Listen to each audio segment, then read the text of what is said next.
if x minus 2 and x plus 3 are the factors of the equation x square plus k1x and k2 equal to 0, then what are the values of k1 and k2?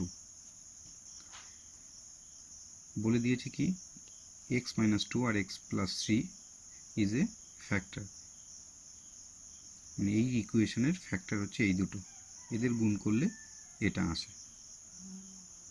তাহলে এটা সমান সমান যদি 0 হয়, এই দুটোর গুণফল সমান সমান 0 হবে। ওকে,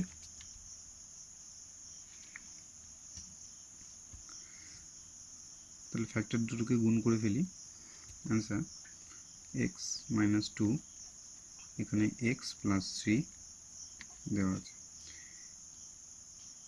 এই দুটো যেহেতু এই ইকুয়েশনের ফ্যাক্টর, তার মানে এই দুটো গুণ করলে যা হবে এর সাথে সমান সমান হবে। তাহলে ইকুয়াল টু দিয়ে বসিয়ে দিতে পারি x square plus k1x plus k2। ওকে, গুণ করি। প্রথমে x দিয়ে একে গুণ, তারপরে আবার x দিয়ে একে গুণ করতে হবে। x স্কোয়ার প্লাস 3x, এবার 2 দিয়ে একে গুণ, আবার একে গুণ।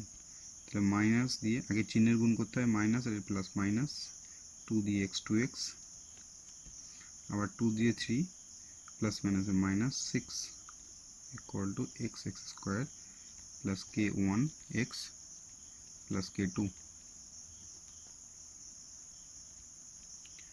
x স্কোয়ার, দেখুন এই দুটো বিয়োগ করতে হবে, তো তিনটে থেকে দুটো x বাদ দিলে কত থাকে, একটা x। চিহ্ন কোনটা হবে, বড়টার আগে প্লাস, তো plus minus 6 equal to x square plus k1x plus k2।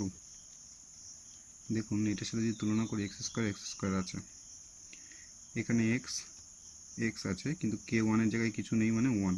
তাহলে উভয় পক্ষ কম্পেয়ার করে পাই k1 equal to 1 and k2 equal to minus 6.